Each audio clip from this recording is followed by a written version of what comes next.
तो कल का लास्ट टास्क था हमारा, calculate the area of rectangle in C. तो रेक्टेंगल कैसे प्रोग्राम लिखेंगे सी में। तो सबसे पहले रेक्टेंगल के लिए हमें क्या सब चाहिए। तो नॉर्मली हमें रेक्टेंगल के लिए जो बेसिक होता है लेंथ और ब्रेथ चाहिए। तो हम क्या करेंगे, कोई भी वैल्यू डिक्लेयर करना है, सबसे पहले स्टार्ट करेंगे हैश इंक्लूड stdi.h, ये मैंडेटरी है। और मीन के अंदर ही प्रोग्राम शुरू होता है, तो करली ब्रेसेस के अंदर आपको जो भी करना है वो कर सकते हैं। कल भी हमने कमेंट का बात किया था कि जो दो स्लैश लगा के हम कमेंट लिख सकते हैं। जैसे यहाँ पे हमने वेरिएबल डिक्लेयर किया है लेंथ। लेंथ 4 रखा है, विथ 6 रखा है। सेंटीमीटर यहाँ कुछ नहीं देना है, जस्ट यू विल, क्योंकि ये इंटीजर है, ये याद रखना पड़ेगा कि आप डायरेक्टली लेंथ नहीं लिख सकते हैं। सी में डिक्लेयर करना पड़ेगा कि कौन सा डाटा टाइप है, ये इंटीजर है। तो हमने यहाँ पे आईएनटी लिखना पड़ेगा। अगर मैं डेसिमल लिखते तो वहाँ पे फ्लोट लिखना होता है, यहाँ पे फ्लोट। तो 4 है, 6 हो गया विथ। और एरिया अभी हमें फाइंड करना है, हमने किया नहीं है। तो हम क्या कर, फॉर्मूला क्या है रेक्टेंगल का, area equal to length into breadth. तो जो भी यहाँ पे वेरिएबल डिक्लेयर किया वही होना चाहिए। केस सेंसिटिव है सी, याद रखना है। जो नए हैं उनको दिक्कत होगा। जैसे यहाँ पे अगर आपने एल लिख दिया है और यहाँ पे कैपिटल में, यहाँ पे स्मॉल में, ये काम ही नहीं करेगा। ठीक है। तो अगर यहाँ पे स्मॉल है, यहाँ पे जैसा लिखा है वैसा ही सेम यहाँ होना चाहिए। तो एरिया हमने फॉर्मूला अप्लाई कर दिया है, तो ऑटोमेटिकली क्या होगा, 4 इंटू 6, यहाँ पे 4 इंटू 6 24 स्टोर हो जाएगा एरिया में। अब यहाँ पे हम प्रिंट करेंगे वेरिएबल। तो हमने यहाँ पे 4 और 6, तो यहाँ पे हमने क्या लिखा, प्रिंट ऐप में जो भी आउटपुट दिखाना है। तो यहाँ अगर कोई चीज़ सेव नहीं है पहले से वेरिएबल, तो उसको कल इन्वर्टेड कोमा के अंदर लिखना पड़ता है। ठीक। और लेंथ इज, तो यहाँ आ गया लेंथ इज कोलन। अब ये परसेंट डी यहाँ नहीं आया, कल भी हमने डिस्कस किया था। परसेंट डी क्या है, प्लेस होल्डर है। यानी ये बताता है कि किस तरह का डाटा टाइप है। अगर हम नहीं लिखते हैं परसेंट डी, तो यहाँ पे देखिए लेंथ में एरर दिख रहा है कि data argument does not used by format. दिखाना पड़ेगा कि ये लेंथ जो है, प्रिंट ऐप को पता नहीं होता है कि आखिर किस तरह का डाटा मेरे पास आया है। तो हम यहाँ पे जैसे परसेंट डी लिखते हैं, तो इसको पता होता है कि हमारे मेरे पास कोई डिजिट है। यहाँ पे भी डिजिट ही है विथ में, तो यहाँ हम परसेंट डी लिखेंगे।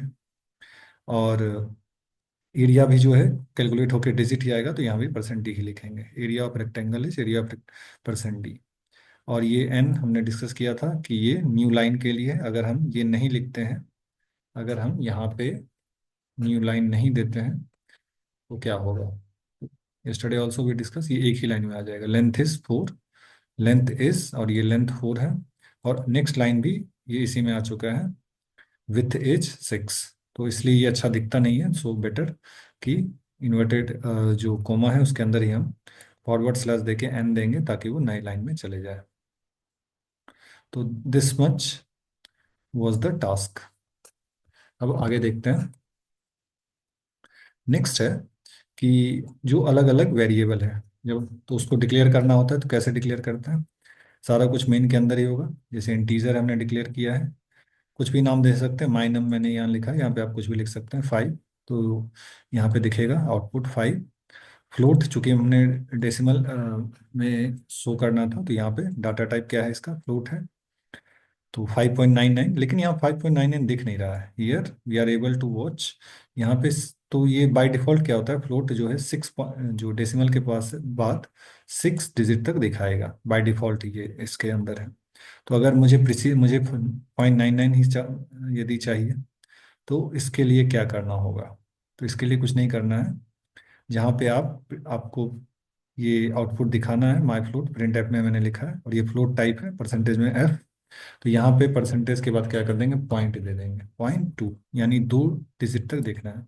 5.99 दिख रहा है, 3 डिजिट तक देखना है, तो यहाँ पे 3 कर लेंगे, 0.3। ये 3 डिजिट तक दिखा, 5.99 0। नेक्स्ट है कैरेक्टर। तो कैरेक्टर हमेशा एक ही लेटर में दिखाई देता है, यहाँ पे डी है। तो या एक ही लेटर दे सकते हैं हम। अगर मैं यहाँ पे 2 दे देता हूँ, एक तो एरर शो करेगा, और दूसरा क्या होगा, इफ आई करेंगे अगर, तो only we can see the last letter. तो ये लास्ट वाला बस, क्योंकि ये एक ही कैरेक्टर दिखा सकता है, इसलिए ये वहाँ पे एरर शो कर रहा था। तो कैरेक्टर का भी जो डाटा टाइप है सी लिखेंगे। और ये हो गया हमारा बेसिक सा जो है वेरिएबल का डिक्लेरेशन। ये हमारा अलग अलग टाइप का जो है वेरिएबल है। अब नेक्स्ट क्या है कि कई बार, अब मेरे पास कैरेक्टर तो है, लेकिन जब मेरे पास एक से ज़्यादा लेटर हो तो क्या होगा। यहाँ जैसे मैंने माई टेक्स्ट में ये कैरेक्टर है, लेकिन एक से ज़्यादा लेटर है। अब मुझे इसको शो कराना है।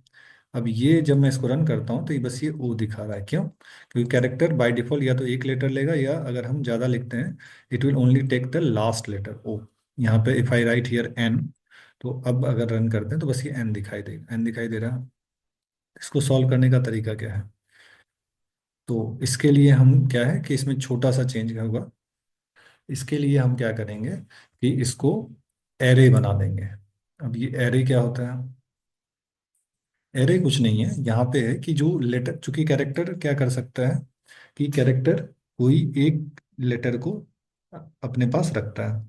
तो हम यहाँ क्या करेंगे, सीरीज ऑफ लेटर जो HELL O है, उसको जब हम इसमें एरेस यहाँ पे लगा लेते हैं कैरेक्टर में, इसको बोलते हैं जो बिग ब्रैकेट लगा है, तो ये क्या करेगा, ये लेट सीरीज ऑफ लेटर को इसके अंदर स्टोर कर लेगा कुछ इस तरीके से बिहाइंड द सीन जो है। ये क्या करता है, लाइक H इस तरीके से स्टोर करेगा, उसके बाद ई इसको स्टोर करेगा, उसके बाद एल ऐसे स्टोर करेगा, फिर उसके बाद फिर से ब्रैकेट देके एल, फिर उसके बाद ब्रैकेट देके ओ, और लास्ट में ये क्या करता है कि यहाँ पे ये लगा देता है एक तरीके का फॉरवर्ड स्लैश ओ, यानी ये इसको कहते हैं नल टर्मिनेशन। ये आपके लिए अभी जानना जरूरी नहीं है।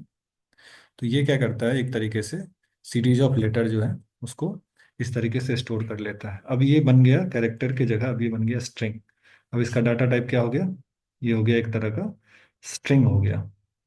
तो इससे फायदा क्या है कि जब हम ये इसके अंदर ये बिग ब्रैकेट लगाते हैं तो इस तरीके से स्टोर हो जाता है।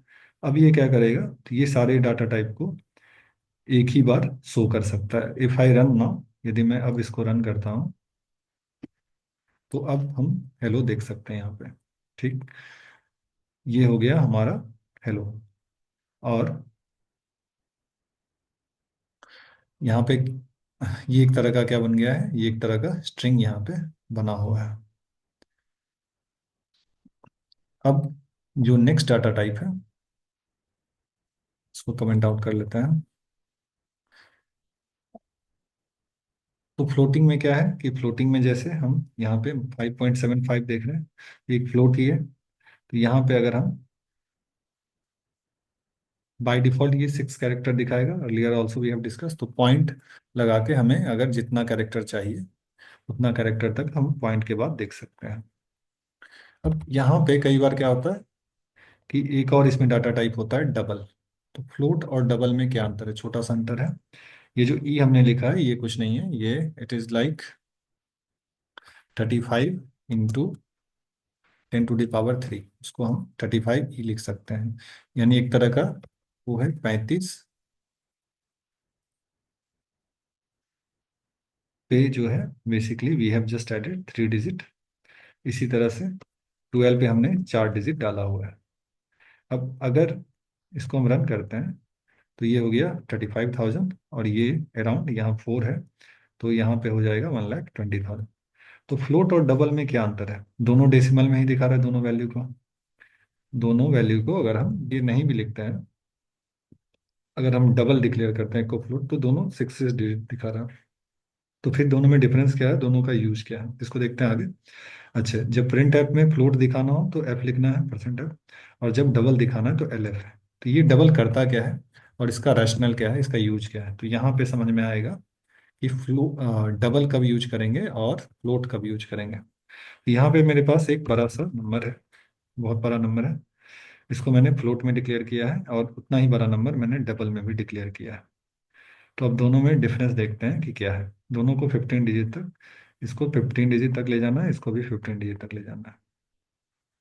अब अगर देखेंगे तो फ्लोट डबल का वैल्यू सेम है, 3.14592653 यहाँ तक। फ्लोट का अगर देखेंगे तो इसका वैल्यू ये 6 डिजिट तक तो दिखाता है प्रिसीजन, 9 2, उसके बाद देखिए 9 2 के बाद क्या आ गया 7 4, जबकि यहाँ 9 2 के बाद क्या है 6 5। तो ये बस जो है 6 डिजिट तक प्रिसीजन दिखाता है फ्लोट, और डबल जो है ये 15 डिजिट तक हमें प्रिसीजन दिखाएगा। तो यानी लास्ट डाटा टाइप अगर स्टोर करना है तो उसको हम फ्लोट की जगह क्या यूज करेंगे, डबल। और भी आता है लॉन्ग लॉन्ग, लेकिन अभी पहले बेसिक देख लेते हैं। तो फ्लोट बेसिक डाटा टाइप अगर 6 डिजिट तक देखना है प्रिसीजन, और अगर 15 डिजिट तक प्रिसीजन देखना है तो हम डबल का यूज करेंगे। ये डिफरेंस है बेसिकली फ्लोट और डबल में। फ्लोट में हम एफ लगाते हैं और डबल में एल एफ लगाते हैं। 0.15 0.15 तक जो है डबल को हम प्रिसीजन के साथ देख सकते हैं। तो फ्लोट जो है वो प्रिसीजन 6-7 डिजिट के बाद छोड़ देता है। अब फ्लोट का थोड़ा सा और अलग अलग टाइप देख लेते हैं। जैसे मुझे एक डिजिट, बाय डिफॉल्ट क्या होता है फ्लोट में 6 डिजिट तक आता है। एक डिजिट अगर देखना है तो 0.1 लगा देंगे, 3.5, 3.5 दिख रहा है। 2 डिजिट तक देखना है 3.50। जितना देखना है उतना डिजिट तक पॉइंट लगा के we can just see the basically precision. अब सी, और एक कमाल की बात है सी में, जो सी को बाकी लैंग्वेज से अलग बनाता है, यहाँ पे हम डायरेक्टली मेमोरी को एक्सेस कर पाएंगे आगे पॉइंटर से।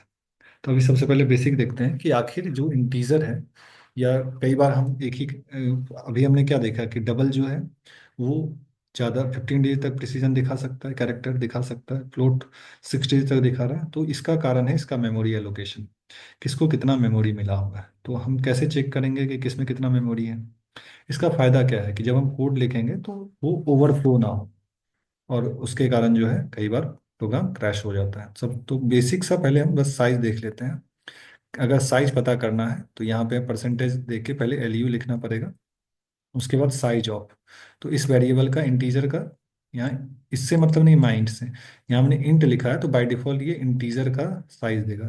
तो इंटीजर 4 बाइट स्टोर करता है, फ्लोट जो है 4 बाइट स्टोर करेगा। डबल हमने देखा था 15 पॉइंट तक प्रिसीजन दिखा, इसका कारण क्या है, डबल कितना स्टोर करता है, तो ये 8 बाइट तक स्टोर कर लेता है। और कैरेक्टर जो है हमने देखा कि सिर्फ एक लेटर, तो ये 1 बाइट स्टोर करता है। तो अगर मेमोरी पता करना है, मेमोरी साइज, तो प्रिंट एफ लगा के परसेंटेज एलयू लिख के हम साइज ऑफ लगाएंगे, अगर जो भी डाटा टाइप में उस डाटा टाइप का दिखाएगा। यहाँ नाम से नहीं, मतलब मेन है डाटा टाइप, जैसा डाटा टाइप है वैसा मेमोरी एलोकेशन उसके लिए पहले से जो सी में गिवन रहता है। अब अगर एक प्रोग्राम है कि हमें टोटल कॉस्ट जो है नंबर ऑफ आइटम का फाइंड करना है, तो एक बेसिक सा है कि जैसे मेरे पास 50 आइटम है, कॉस्ट हर आइटम का कितना है 9.99, तो टोटल कॉस्ट कितना आएगा। अच्छा, हमने इसको इंटीजर में किया हुआ है, इसको फ्लोटिंग में किया हुआ है।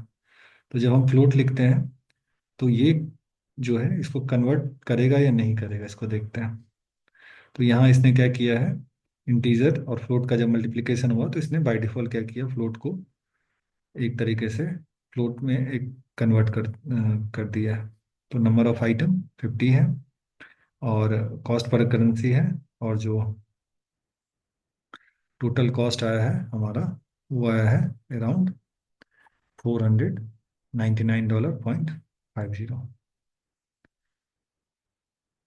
तो ये एक बेसिक सा है।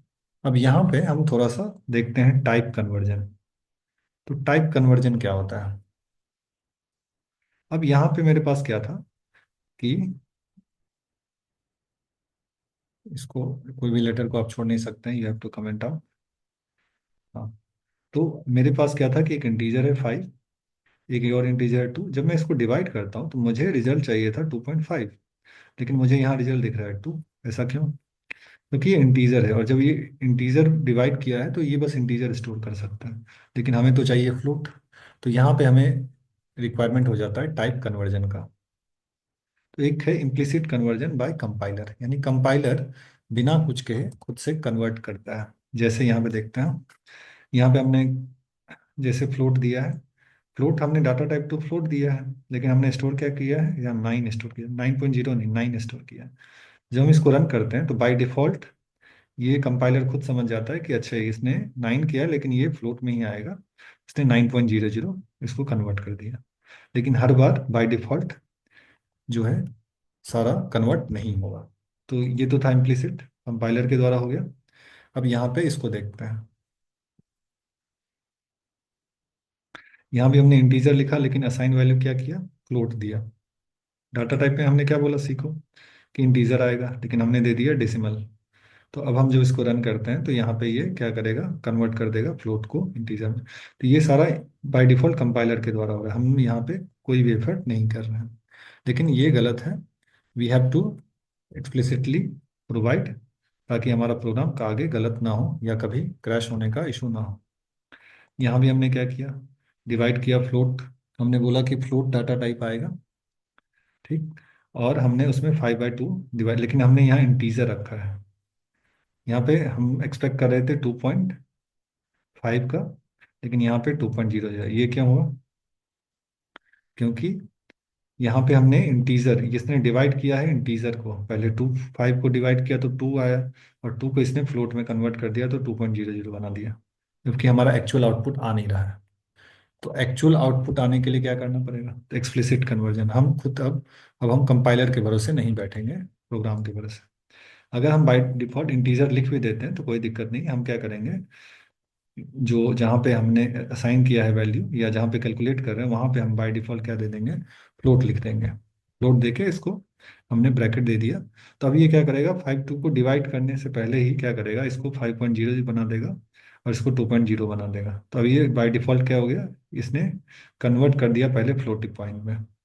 अब हम जब इसको स्टोर करेंगे सम में तो ये क्या होगा, ये बन जाएगा 2.5। और फिर जब हम इसको रन करते हैं, यहाँ आ गया हमारे पास 2.5। 0 0 आने का कारण है बाय डिफॉल्ट ये 6 डिजिट तक दिखाएगा। अगर मुझे 1 डिजिट तक देखना है या 2 डिजिट तक देखना है तो 0.2 लगा देंगे, 1 तक देखना है तो 0.1 लगा देंगे। तो ये होता है एक्सप्लिसिट कन्वर्जन। यानी आप क्या करते हैं कि जो आपने वैल्यू असाइन किया है उसको आप उससे पहले आप फ्लोट लिख के ब्रैकेट लगा देते हैं, तो ये क्या करता है, डिवाइड करने से पहले ही इसको कन्वर्ट करेगा 5.0 2.0, फिर हमारा एक्चुअल आउटपुट आ जाता है 2.5। तो ये है एक्सप्लिसिट कन्वर्जन। अब यहाँ पे हमारे पास कुछ और डाटा टाइप है,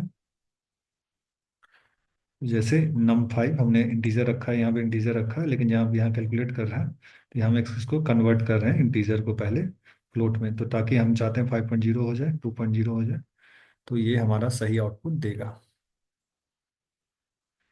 तो एक प्रोग्राम है जो आप एक तरह का होमवर्क हो गया कि आपको कैलकुलेट करना है यूजर स्कोर। मान लो कोई गेम है, उसमें हम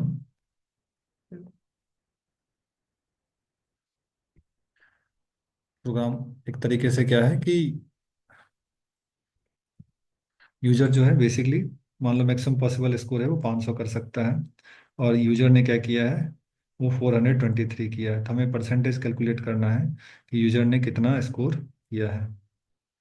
तो होमवर्क आज का ये रहेगा कि आपको सिंपल सा है, you have to find the percentage, find the